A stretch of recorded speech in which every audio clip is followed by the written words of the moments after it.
What's your first question? All right, so what are some of the codes of conduct for your profession or your job? Is that for me? Well, we have to pass the ethics exam, right? So that's part of the code of conduct. Having high ethical values.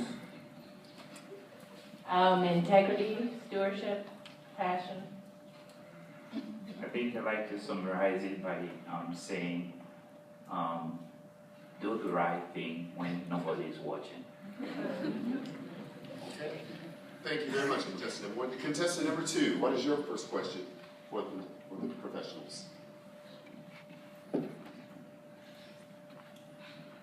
Okay, how many times did it take to pass the CPA exams? 1. 6. 3. Okay, thank you, contestant number two. Now, contestant number three. What's the best thing about being the CPA? Aside from having those letters behind your name, no, I'm gonna give you a serious answer though. When you're a CPA, when people see that, it automatically gives you credibility, whether you deserve it or not. It automatically gives you credibility.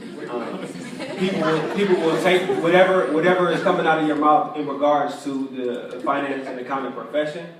Until you give them a reason to think otherwise, they will take serious whatever comes out of your mouth when they first meet you. So I think kind of the credibility that comes with it. I'll say the financial stability and the growth within your firm, being a CPA. I'd say first, it gives you a sense of accomplishment. You feel there's this huge load you had on you, and once you're done with it, you feel like I can go and conquer the world.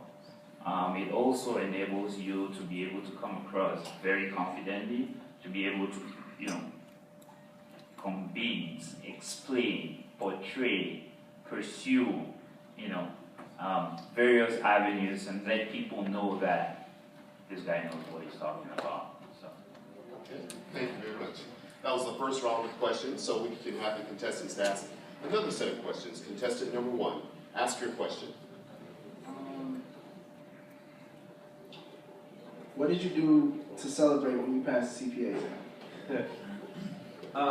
Honestly, I had plans to do this really elaborate celebration and go party and go to Vegas and all that. I didn't do anything when I actually passed. So I had plans to. That was kind of my motivation the whole time taking it. Is how big my celebration is going to be once I pass. But once I pass, I didn't do anything. I burned my regulation book.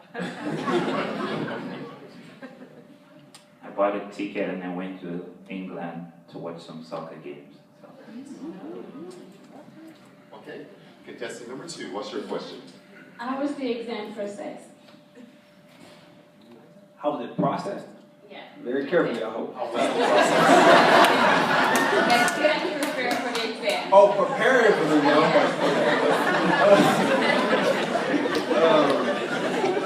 What is he drinking over here? Just water? It was rigorous. When I took it, I was working, so kind of finding time to work. 40 hours a week at that point. I wasn't in public accounting, but working 40 hours a week and then finding time in the evening to study. When all your friends say they want to go out or your friends they want to do stuff on the weekends, and you kind of got to get your study time in.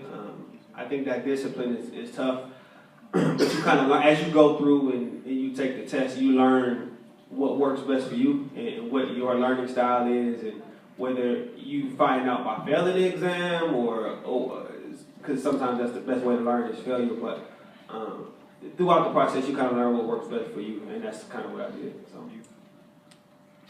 I think listening to Becker and really locking in that time. When they say you need to study for X number of hours, it's real.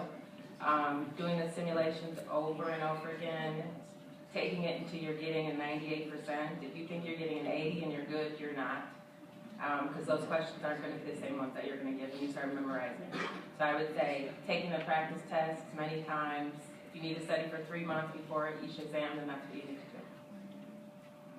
I'm going to say, when I was in school, I think most of my classmates at the time, everybody focused on taking those classes, but I seemed to go through a different approach because at the time, I was like, oh, I'm always going to pass it. And so I was focused on taking all of the certifications.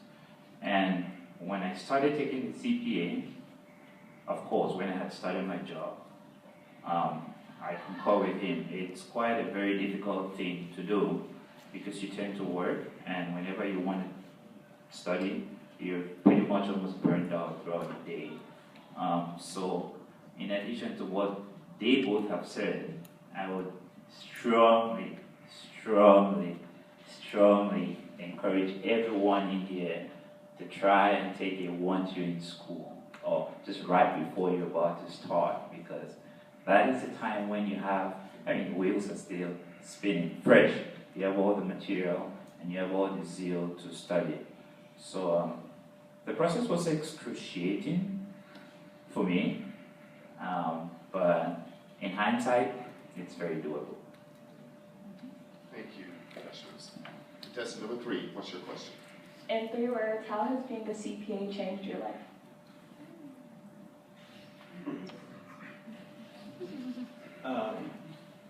That's one word. I'm gonna say something motivational. Money, money, money. Excellent growth potential. More money, money, money. Okay, well, great. Now, we have time for one more round of questions. So, contestant number 1, what's your first question? Your last question. Well, I like to have fun, so what are you all's favorite dance moves? And show us. Show us. 2-step then, and I'll show you how to with the music. No, my favorite dance move. What's popular now? Yeah, I'm gonna say it too. 2-step. Cheer it up.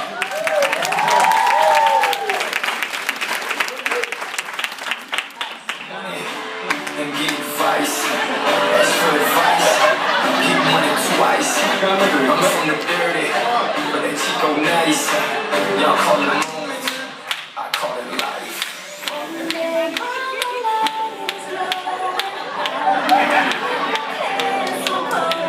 CPA, no thanks. Professional number 2.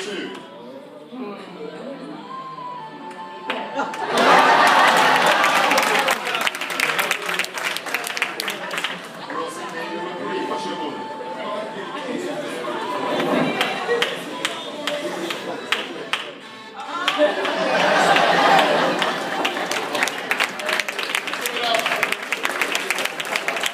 Okay, contestant number 2, what's your final question? Okay, my final question is, why did you decide to be a CPA, to become a CPA? The honest answer to that is because I wasn't smart enough to be an actuary.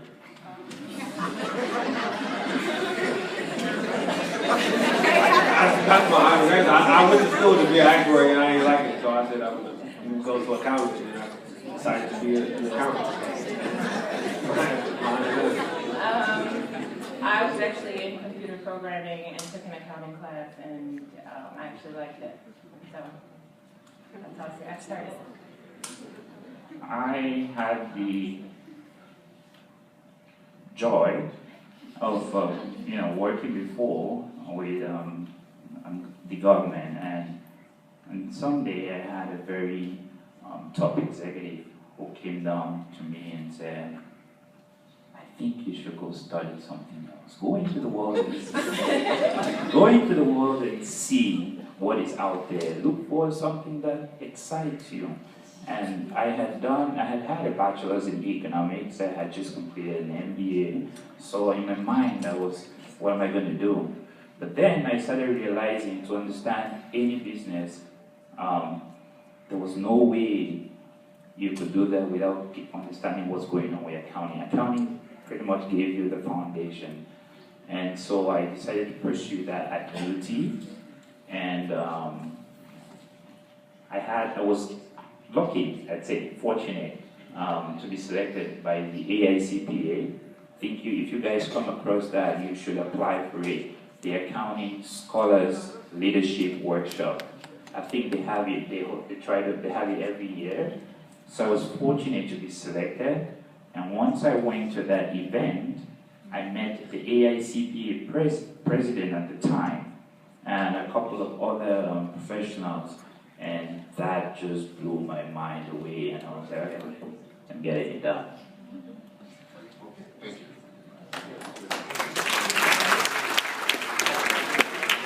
So the final question is, who's your mentor and why? And real CPA number one, please do not say yourself. I've had several mentors throughout my professional life, and I think that is a key in any company. When you start a company, you should have a mentor at a company, and I also think that just in your profession as a whole, somebody who may not be attached to your employer, I think it's important to have a mentor. So my mentor, like I said, I've had a few. One of them is one of the founding members of the Milwaukee chapter. His name is Mark Purnell. He's been a mentor to me. I've had, I could say their names, but you guys don't know them. But I guess the point is that it is very important in whether you become a CPA or not. It is important to have multiple mentors in your life for different areas of your life, personal. When you become a parent, you want another parent as a mentor to kind of help you through that. In your profession, you want a professional mentor, multiple professional mentors if possible. So I've had several. I think it's a good question. I've had several, and I think it's an important key to success. I'd say I agree with Josh. My mentor now is actually the partner at my firm. When times get stressful and you feel like you can't do it, he's like, it's not brain surgery, it's accounting. Chill out. So I think he's taught me a lot about calming down, not getting, overwhelmed with workload. And then also I have a personal mentor, and I agree with that, kind of dealing with overall business life and how to balance things out in your life. So those are my two mentors. Completely agree with everything they've said, but in order to summarize, I would say, as they have mentioned, it is very critical to have, or very important to have many mentors, because many people have different attributes to bring, and it's very difficult to see so many good things. There are people who are almost near perfect, but everybody has a different attribute, and it is sometimes very wise and very healthy to get a different perspective from different people. It helps you not only grow, it helps you look at yourself in the mirror. And to answer the question, I don't know where I would start if I didn't have the many mentors I do. So there's so many mentors, I don't even know where to start. Okay, now, you've asked your 3 rounds of questions of all the real CPAs. Now, audience, who do you think is the real CPA? Yell out the name.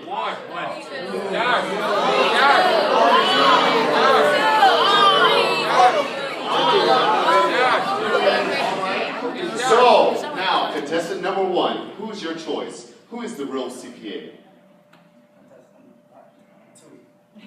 Contestant number 2? Okay. I will say number 2 too. Okay, so contestant number 2, and why do you think contestant number 2, contestant number 1? Why do you think the real CPA number 2 is the real CPA? Because she knew a lot about the profession. She mentioned that her mentor was actually a partner. That gave a lot, so I feel like that triggered for you. Okay. Contestant number 2, why did you select real CPA number 2? Because the question that I asked her, she mentioned Baker, which is actually a program where you have to prepare for the CPA, and she also told me more about professional stuff on the CPA exam. So she gives a lot of information. Okay, thank you. All right, contestant number 3. Who is your selection? Who is the real CPA? I think number 1, because I feel like in that profession you have to have a sense of humor. He also said that CPAs can't dance, and he showed us that very well. Okay, all right, and so the audience has said who they think is a real CPA, and that's been all over the place. Number 1, 2, or 3. The contestants have identified who they think is the real CPA, and so now, why don't we ask the real CPA to stand?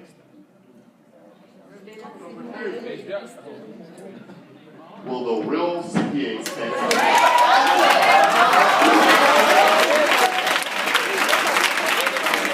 Yes, they're all CPAs. Give it up for the real CPA. And let's give it up for our contestants. Now, just as that was unexpected, so is the CPA, and the CPA is a profession, and so is this profession as well. Sometimes it's unexpected. And so we want you, all of you, to do the unexpected and become a CPA. And at this time, we want you to connect with us. We want you to connect with us by going to AICPA, first of all, by going to This Way to CPA to sign up for a free membership and with the AICPA. That's right, sign up today for a free membership with AICPA through thiswaytocpa.com. The first 5 people to go to your phones, pull out your phones, pull out your pads, and go to that site, thiswaytocpa.com, and sign up for a free membership for resources, for scholarships. What are scholarships?